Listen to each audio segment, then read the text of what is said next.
저희는 계속해서 지금 전략적으로, 지략적으로 승리를 위해서 지금 엄청난 영적인 전쟁을 치르기 위해서 모든 지혜를 동원해서 지금 나아가고 있습니다. 예, 말씀을 기억하시죠? 너는 모략으로 싸우라. 승리는 모사가 많음에 있느니라. 우리는 이 말씀을 적용해서 지금 전략적으로, 지략적으로 지금 대처하려고 말씀을 묵상하고 있습니다. 그래서 기억하시죠? 첫 번째 주 저희 그 지략의 말씀 첫 번째는 땅을 여러분이 일구고 그리고 건축을 세우기 위한 첫 번째 터가 되는 그 부분을 저희가 깨달아야 된다고 했는데 그게 뭐였죠? 그리스도. 훌륭하십니다. 네, 맞습니다. 그래서 그 그리스도 위에 터 위에 이제 우리가 건축을 세워야 하고 그리고 그 건축을 세우는 시작을 이제 터를 일구어야 되잖아요.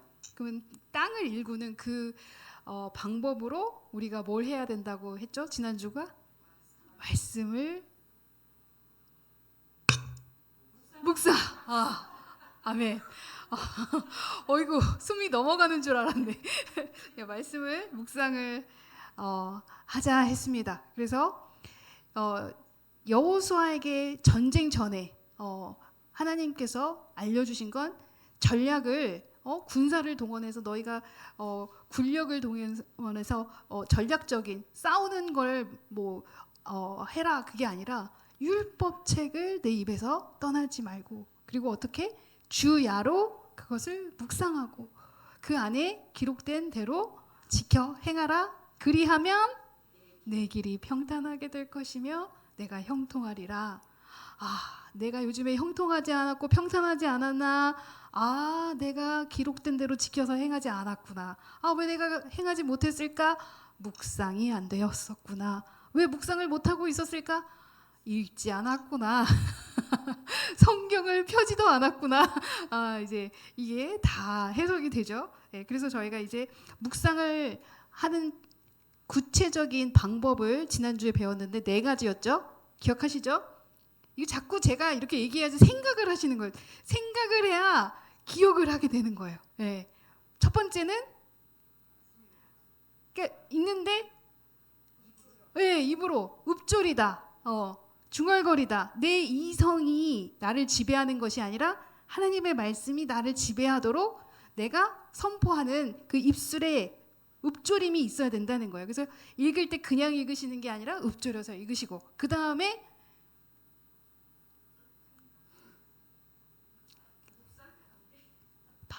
반복 곱씹으라고 했잖아요. 그 묵상하신 걸 곱씹고 생각을 하시면 그 다음에는 하나님의 생각대로 여러분이 지켜 행하시게 되고 그 다음에는 지켜 행할 때 우리가 흔들리잖아요. 왔다리 갔다리 해요. 지켜 행하려고 딱 해보니까 될까? 이런 생각이 지켜 행할 수 있을까? 라는 의문이 있을 때 우리가 어떻게 해야 된다고 그랬죠? 으르렁거리며 선포하는. 그것 역시 묵상까지예요. 그래서 선포까지 하시는 여러분이 그런 묵상이 되기를 소망하고요. 그리고 한 가지 제가 더 말씀드린 게 그 말씀을 묵상하실 때 이 비밀이 감추어진 비밀이 정말 그 안에 보화가 있다고 생각하시고 감추신 게 안 보여주시려고 감추신 게 아니라 찾는 이들에게만 보여주시기 위해 감추어 주셨다고 하셨으니 우리가 어떻게든 찾아내려고 하는 여러분의 그 마음이 거기에 묵상에 들어가셔야 진짜 온전한 묵상이 될 거라고 말씀을 드렸습니다.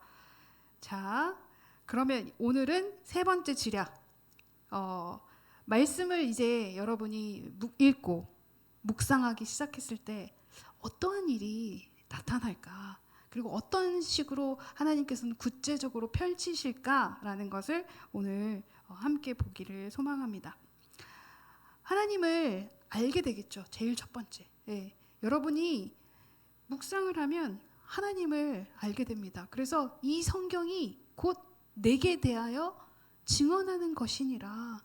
하나님을 알게 됩니다. 하나님이 어떤 분인지 그리고 하나님이 어떠한 마음으로 우리를 보고 계신지, 그래서 왜 예수님을 보내주셨는지 알게 되고, 그러면 개개인에게, 우리에게 개개인을 향한 뜻도 무엇인지 점차 집중해서 우리가 보게 된다는 거예요. 전체가 이해가 되고 조금 더 작게, 조금 더 작게, 그리고 집중해서 내 삶은 이렇게 하시려고 하는구나라는 걸 조금씩 이해하기 시작한다는 거예요. 그래서 저희가 오늘은 시편 19편을 보면서 하나님이 우리에게 어떻게 자신에 대해서 설명의 말씀을 통해서, 그리고 또 다른 것을 통해서 어떻게 알려주시고자 하는지 한번 보기를 소망합니다. 우선 1절부터 6절까지를 보면은요, 제가 읽어드릴게요. 하늘이 하나님의 영광을 선포하고 궁창이 그의 손으로 하신 일을 나타내는도다. 날은 날에게 말하고 밤은 밤에게 지식을 전하니 언어도 없고 말씀도 없으며 들리는 소리도 없으나 그의 소리가 온 땅에 통하고 그의 말씀이 세상 끝까지 이르도다. 하나님이 해를 위하여 하늘에 장막을 베푸셨도다. 해는 그의 신방에서 나오는 신랑과 같고 그의 길을 달리기 기뻐하는 장사 같아서 하늘 이 끝에서 나와서 하늘 저 끝까지 운행하며 그의 열기에서 피할 자가 없도다. 아멘. 여러분, 이 시편을 제가 19편 앞부분을 읽었는데 어떤 느낌이 드셨나요? 각자 느껴지시는 것이 있으셨을 텐데, 우선 하나님이 이 자연 만물, 우주 만물을 이렇게 글로 이렇게 펼쳐 놓으시는 느낌이 드셨을 거라고 생각이 들어요. 그러니까 1절부터 6절까지는 창조를 통해, 이 창조된 이 만물을 통해서 하나님이 비춰지신다는 거예요. 저기 3절에 보면 거기에는 언어도 없고, 이 자연 만물은 언어도 없고 말씀도 없고 들리는 소리도 없지만 이 자연 만물을 통해서 우리는 하나님을 보게 돼요. 네. 그래서 믿지 않는 사람도 웅장한 자연 앞에서 겸허해지고 겸손해지고 그 웅장함에 신이 있겠구나라는 생각을 하잖아요. 그 왜 그럴까요? 이 만물을 통해서 하나님께서는 신성을 우리에게 보여주셨어요. 그런데 그것 가지고는 우리가 하나님을 다 알지 못해요. 그래서 하나님께서는 이 크게 먼저 만물을 통해 우리에게 자신을 펼쳐 보여주시고, 그리고 나서 시편 7절부터 10절까지 조금 더 이렇게 좁혀져서 그러면 이들에게 내가 말씀으로 나를 알려주어야겠구나 하고 이제는 7절부터 그 얘기가 나와요. 그래서 7절, 여호와의 율법은 완전하여 영혼을 소성시키시고 여호와의 증거는 확실하여 우둔한 자를 지혜롭게 하고 여호와의 교훈은 정직하여 마음을 기쁘게 하고 여호와의 계명은 순결하여 눈을 밝게 하시도다. 여호와를 경외하는 눈은 정결하여 영원까지 이르고 여호와의 법도 진실하여 다 의로우니. 네, 말씀을 읽을 때 어떻게 되는지를 6가지 단계로 알려주셨어요. 그래서 말씀을 계속 반복해서 율법, 증거, 교훈, 계명, 경외하는 도, 여호와의 법 다르게 표현했지만 결국 하나님의 말씀이 우리에게 왔을 때 우리가 어떻게 변하는지 결과가 그 다음에 나타나는 거예요. 그래서 우리의 영혼을 소성시켜 주시고 우둔한 자를 지혜롭게 만들어 주시고 마음이 기쁘게 되고 그리고 눈맑음이 오고 그리고 그 눈맑음으로 영원까지 이르기 위해 우리가 함께 가고 그리고 나중에는 온전해서 다 의로움으로 가는 결과가 나타난다라는 것을 이 시편 7절에서부터 9절까지 알려주시는 거예요. 1절에서부터 6절까지는 하나님을 표현하실 때 하나님, 엘로힘이라는 단어를 쓰셨어요. 거기에는 전지전능한 그런 하나님이 비춰졌다면 7절에서 9절 그 밑으로 하반절로 가면 갑자기 지칭하는 단어가 바뀌어요. 여호와, 야훼로 바뀌어요. 결국 뭐냐면 그 전능하신 하나님이 이제는 말씀으로 언약으로 우리에게 오셨다는 거예요. 우리는 그냥 만물로는 하나님을 이해하지 못해요. 근데 이 말씀의 언약으로 우리가 이해할 수 있게 하나님께서는 풀이해서 약속을 해주셨다는 거예요. 내가 이렇게 할게. 너가 이렇게 하면 내가 이렇게 할게. 너가 이렇게 할 때 내가 이렇게 할 거야. 다 약속이에요. 처음부터 끝까지 다 약속이에요. 하나님은 약속을 지키십니까? 안 지키십니까? 아멘. 그럼 나만 잘하면 되겠네. 그죠? 나만 잘하면 돼. 나만 잘하면 하나님이 영혼도 소성시켜 주시고 지혜롭게 해주시고 마음 기쁘게 해주시고 눈 밝게 해주시고 다 해주신다는 거예요. 그럼 내가 이렇게 안 됐던 건 아유 내가 율법을 사모하지 않았구나. 말씀을 묵상하지 않았구나. 거기에 그 다음에 뭐라고 되어 있냐면 10절에 금보다 더 사모할 것이며 꿀보다 더 달도다. 이렇게 얘기하셨는데 내가 금을 더 사모했고 꿀을 더 좋아했구나. 내가 이제 어떻게 해야 된다? 말씀을 더 사모해야겠구나. 정말 단데 이 말씀이 단데 나는 이걸 달게 느끼지 않고 쓰게 느꼈구나 그동안. 왜요? 우리 사실 죄가 먼저 보이니까 거기에 눌려서 아유 불편해. 그리고 또 뭐 하라고 할까봐 겁나가지고 아유 또 이거 시키시면 어떡하지? 또 그럼 순종해야 될 거 아니야. 그러면서 안 보고 싶었던 거죠. 그러나 결국 우리가 이렇게 금보다 사모하고 꿀보다 사모할 때 하나님께서는 우리에게 결국 행하게 하시고 형통케 하시고 온전한 아들의 자리에 유업을 받는 자리에 가게 하시는 거예요. 잠깐 쓰고 잠깐 불편할 수 있어요. 십자가. 그러나 결국 더 큰 거를 승리를 얻고 상속을 받는데 그 정도야 뭐 그죠? 쉽고 가볍게 우리가 넘어갈 수 있을 거라고 확신합니다. 자 그러면 이제 구체적으로 이 순서를 보았잖아요. 우리가 영혼 소송, 우두남치의 마음 기쁨, 눈 밝음, 영원 그리고 다 의로움. 자 그러면 하나씩 저희가 한번 살펴보도록 하겠습니다. 영혼이 소송이 되는 거 어떤 말일까요? 회복이죠. 회복. 예. 다시 돌아가는 거예요. 치유받고 다시 사는 거예요. 다시 새로워지는 거예요. 예. 말씀을 읽으면 새로워진대요. 예를 들어볼게요. 요시야 왕의 시대예요. 그때 당시에 사람들은 정말 최악이에요. 예, 엉망진창이었어요. 우상을 섬기고 바알 신을 섬기고 뭐라고 하냐면 우리 조상들이 이 책의 말씀을 듣지 아니하며 기록된 모든 것을 우리에게 행하지 아니하였습니다. 조상들이 안 알려줘서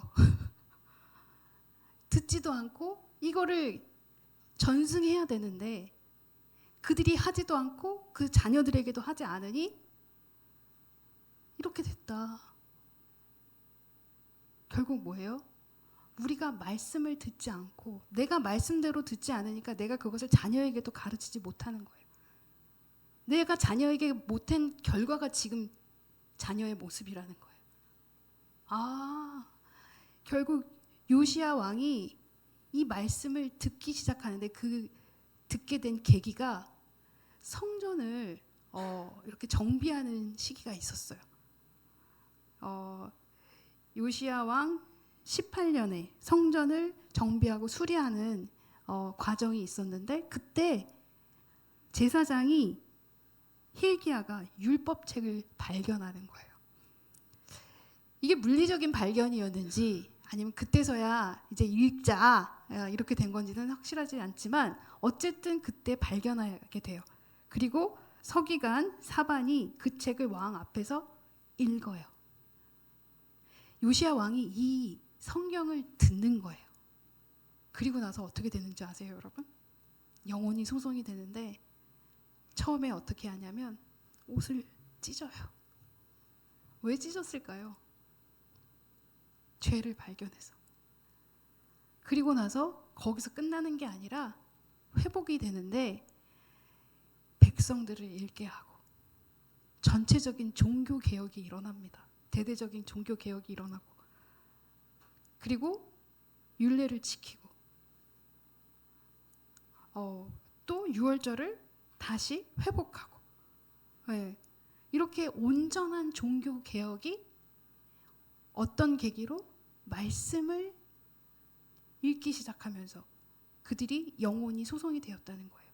나라 전체가 바뀌는 거예요. 말씀을 읽음으로 인해서 죽었던 이들이 우둔했던 그들이 지혜자의 자리로 오게 되는 거예요. 생명이 나타났어요. 그래서 우선 사는 거예요. 살아나는 거예요. 살기 시작하니까 바뀌는 거죠. 그죠? 그러면서 나중에 어떤 말씀이 여기에 기록이 되어 있냐면 요시야와 같이 마음을 다하며 성품을 다하며 힘을 다하여 모세의 모든 율법을 따라 여호와께로 돌아온 왕은 그 전에도 없었고 그 후에도 그와 같은 자가 없었더라.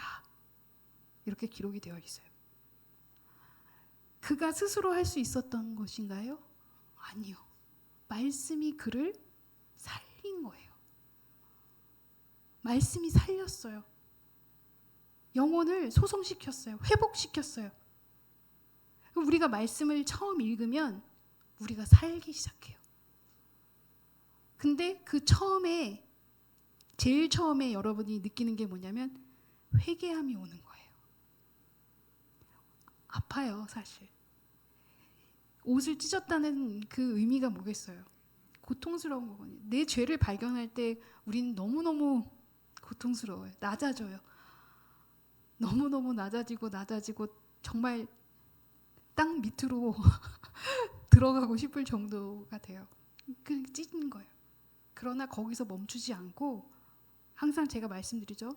율법이 오면 우리는 죄가 드러나서 사망이 올 수밖에 없지만 거기에 머무르는 것이 아니라 예수님께서 오셔서 우리를 다시 의롭다 칭해 주셨으니 새로워지는 거예요. 버리고 새로워지시는 거예요.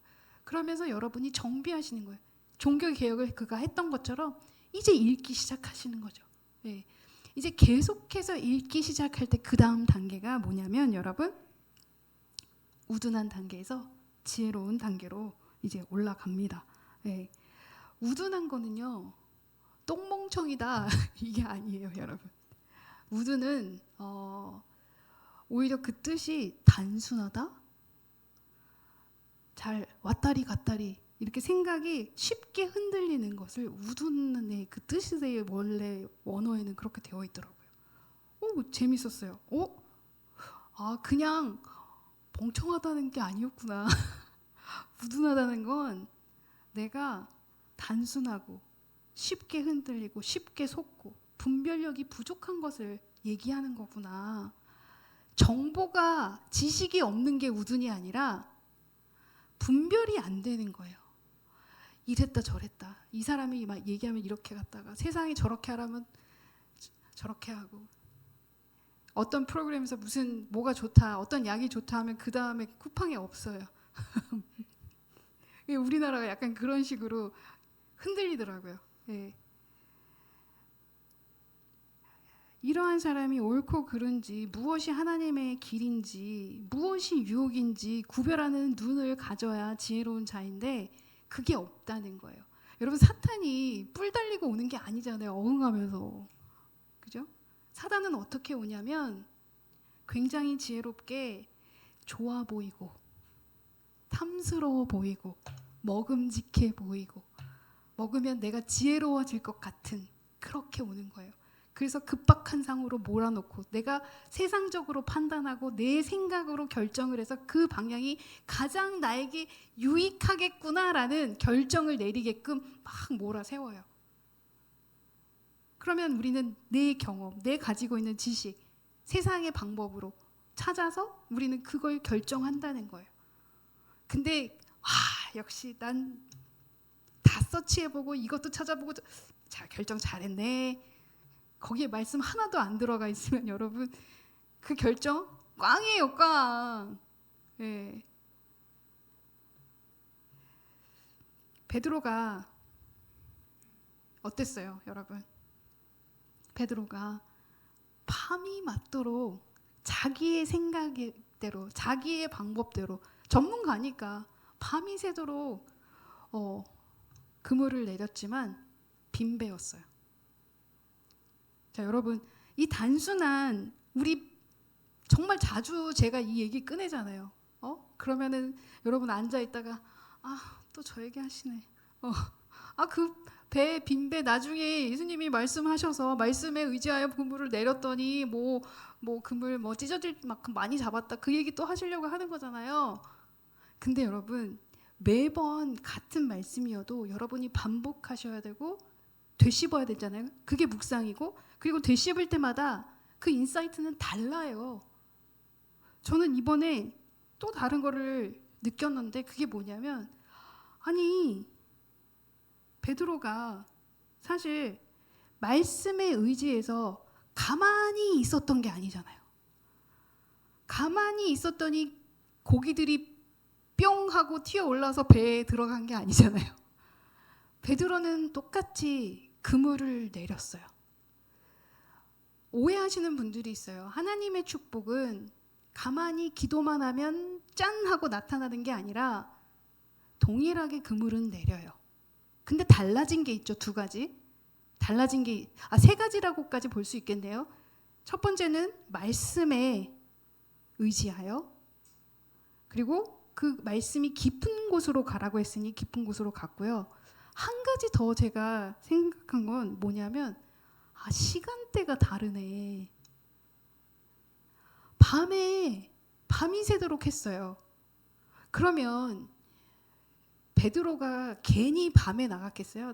밤에 햇빛이 덜하니까 밤에 잡아야지 하고 나갔겠어요? 어부인데 밤에 잡는 어종이었겠죠. 그때 그 시기에 나타나는 어떤 어종인지는 모르겠지만, 예를 들어 오징어라고 합시다. 오징어 밤에 잡아야 되잖아요. 그럼 밤이 돼야 오징어가 나타나니 밤새도록 잡았겠죠. 근데 똑같은 그물을 내리는데 이번에는 예수님께서 낮에 가라고 하시는 거예요. 우리한테 우리가 어부인데 낮에 오징어 잡으러 나가 그러면 우리가 어떻게 하겠어요? 참, 예수님, 오징어는 낮에 안 나와요. 이렇게 얘기하겠죠. 이거예요. 다른 점이 이거예요. 똑같이 우리가 삶에서 일을 하고 경영을 하고 뭔가 내가 삶에서 여러분의 각자가 맡으신 일들이 있어요. 내가 너무나 잘하는 부분이고 내가 최고인 그 부분에서 하나님께서는 지금 엉뚱하게 말이 안 되는 동일한 일이지만 다른 적용을 시키시는 거예요. 그럴 때 우리가 어떻게 해야 되냐? 말씀에 의지하여 그물을 내리리이다. 이게 다르다는 거예요. 이게 진짜예요. 여러분, 이제 이걸 적용하셔야 된다는 거예요. 그냥 가만히 앉아서 언제 하늘에서 금이 떨어지나, 이번 카드빚을 언제 막아주시나, 이 문제 해결이 어떻게 되나 그냥 가만히 지켜보는 게 아니라, 사람과의 문제 해결이면 만나게 하시고, 근데 해결을 예전에는 이런 식으로 내가 전화해서 내 변명을 하고 했다면, 이번엔 하나님이 다른 해결을 시키시네. 그 방법 그대로 적용을 하는 게 말씀에 의지하여 내리는 지혜가 온 거라는 거예요. 네, 여러분, 이렇게 하시는 거예요. 이게 우둔한 자에서 지혜로운 자로 바뀐 베드로의 변화예요. 그랬을 때 어떻게 됐어요? 그 빈배가 찢어지게, 옆에 친구들에게 나누어 줄 정도로 넘쳐나는 놀라운 지혜의 단계로 갔다는 거예요. 우리가 주의해야 될 게 뭐냐면 이때예요. 내가 지혜로워졌다고 생각할 때 우리는 어떠냐면, 나 좀 하네 이제. 나 주일 성수 잘 지키고 예배 시간 10분 전에 딱 앉아서 딱 준비하고 예쁘게 하나님 보시기에 부끄럼 없이 잘 참석하고 헌금도 다 준비했다 드리고, 나는 봉사도 잘하고 밖에 나가서 베풀고, 나는 부족한 게 없네. 됐다. 정단비 됐다. 이러고 있으면 교만이 온 거예요. 베드로가 열심히 해요. 물론 그 당시에 그의 선포들은 그의 마음에서 우러나는 거였을 거예요. 그러나 우리가 이런 지혜로 가려면, 그 지혜를 계속해서 유지하려면, 그 지혜자로 서 있으려면 계속해서 낮아져야 돼요. 보세요. 베드로가 뭐라고 해요? 열심히 넘치니까 주와 함께 오게도 죽는 데에도 가기를 각오하였나이다. 이렇게 말을 해요. 그러나 그는 3번의 부정을 해요. 그랬을 때 그의 마음이 어땠을까요? 베드로가 밖에 나가서 심히 통곡하니라. 우리가 지혜자라고 생각했을 때 하나님 그 지혜를 꺾으시기 위해 바로 우리의 우둔함이 드러나게 하세요.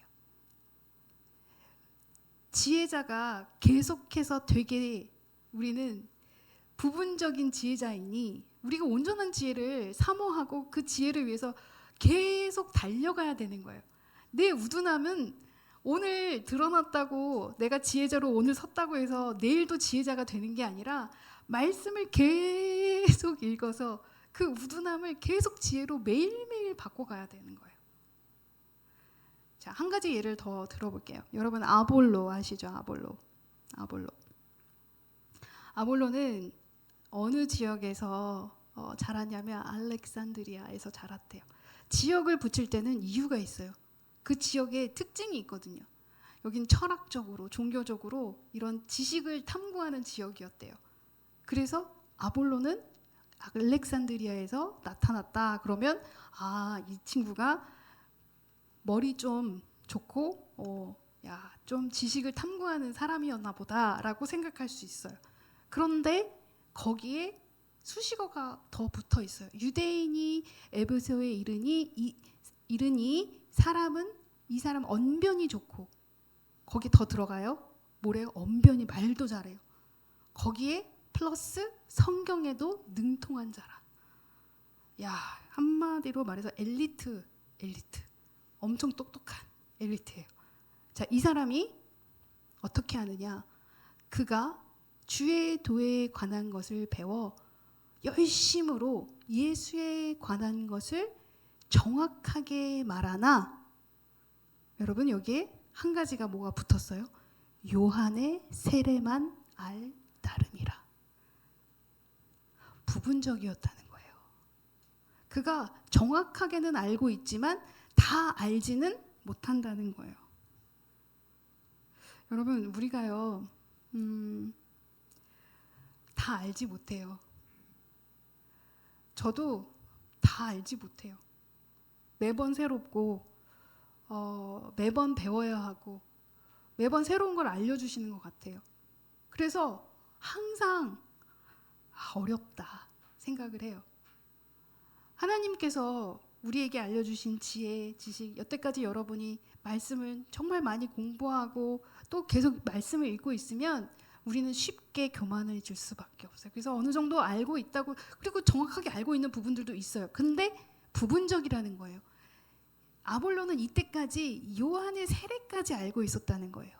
그러면 이 요한의 세례를 하려는 것을 표기할 때는 결국 그에게 더 깊이 있게 알고 있었던 거는 율법과 회개와 그런 것들이 그에게 더 중심적인 메시지였다는 걸 우리가 약간 추측할 수 있을 것 같아요. 물론 예수에 관한 것도 얘기를 하고 있지만 예수에 관한 게 약간 부분적이었다는 걸 알 수가 있어요. 그러니까 메시아의 오심까지는 알고 있었지만 그 메시아의 역할과 결과가 무엇인지는 아직 이해가 안 된 것 같아요. 그랬을 때 여러분, 그가 회당에서 담대히 말하기 시작했대요. 자기가 알고 있는 것까지는 담대히 말하고 있는 거예요. 우리가 말하지 말라는 게 아니라 담대히 말할 수 있죠. 근데 여기서 뭐라고 하냐면 브리스길라와 아굴라가 이걸 듣고요, 불러요. 그리고 더 깊게 지혜를 알려 풀어서 해석해줘요. 하나님의 도를 더 정확하게 풀어 이르더라. 그러니까 알려준 거예요. 여기서 뭘 알려줬을까요? 제 생각에는 예수님이 메시아임을, 그리고 그 메시아의 역할이 죽으심과 부활하심과 생명과 결국 복음까지 알려준 거라고 생각해요. 그렇게 하자 어떻게 돼요? 이는 성경으로서 예수가 그리스도임을 증명하여 공중 앞에서, 모든 사람들 앞에서 유대인의 말을 이기밀러라 알려주었다. 근데 영어에 보니까 powerfully라는 단어가 있더라고요. 아주 강력하게 알려주었다. 결국 이게 뭘까요, 여러분? 지혜가 말씀 속에서 계속 더 새롭게 나와진다는 거예요. 그리고 지금 아볼로는 굉장히 엘리트임에도 불구하고 또 수용하고 그 지혜를 받아들이고 겸허히 나갔다는 거예요. 우리가 계속해서 이 지혜를 사모해야 한다는 거예요. 여러분, 우리가 영분별은 정말 매번 해도 당황스러워요. 왜냐하면 항상 새로운 환경이고 새로운 어떤 것들이 저희에게 닥쳐요. 그러면 우리는 전에 경험했던 거면 우리가 쉽게 해결할 수 있겠지만 새로운 것이 닥쳤을 때 우리는 당황하죠. 그러면 우리는 또 습관처럼 베드로가 했던 것처럼 오징어는 밤이지, 밤에 나가서 하나님께 물어보지도 않고 내가 잘하지 이거. 그러나 밤이 맞도록 고생만 드립다 하고 빈배로 돌아온 그처럼 우리가 안다고 생각하는 그 순간 우리는 영분별을 하지 못하고 우리의 생각대로 또 선택을 하고 나아가는 옛 모습, 우둔한 모습이 드러나고 나간다는 거예요. 그러니까 어떻게 해야겠어요? 다시 매번 말씀으로 돌아와 아볼로가 그들의 얘기를, 조언을 듣고 거기에 그것을 다시 회복하고 알 것을 증명하였던 것처럼 우리 역시 말씀 속에서 다시 재조명하는 그 말씀 속에서 회복하고 그 지혜로 영분별하시고 여러분이 말도 안 되는 낮에 나가라고 하시는 하나님의 말씀에 순종해서 그때 그물을 내리는 거라는 거예요. 우둔까지밖에 못하겠네요. 우둔 지혜까지밖에. 그 다음 거 마음 기쁨은 이제 다음 주로 넘어갈 텐데, 그러면 어쨌든 여기까지 우리가 보기를 원합니다. 결국 말씀을 읽고 우둔한 것들이 지혜로움으로 바뀔 때 우리가 하나님 안에서 풍성하게 물고기를 찢어질 만큼 건질 수 있다는 거예요. 그것은 말씀의 지혜일 수도 있고요, 물질적인 축복일 수도 있고, 여러 가지 한꺼번에 모든 게 다 축복이죠. 예? 하나님을 깨닫는 것도 축복이고, 물질적인 물리적인 복도 축복이고, 모든 것을 하나님이 더하여 주시는 복을 우리가 그때서 받게 된다는 거예요. 여러분이 이제까지 부분적인 이해만 가지고 내가 다 안다고 생각했던 그 우리의 교만함은 내려놓고, 내가 하나님의 복음에 대해서, 하나님의 그 그리스도의 죽으심과 부활하심에 대해서, 그리고 교회에 대해서, 그리고 이 모든 하나님이 인도하시는 그 방법에 대해서 새롭게 알려주시는 것에 집중하고 내가 더 깊이 알려고 해야겠구나. 여러분이 그렇게 항상 새롭게 말씀을 대언하셨으면 좋겠습니다.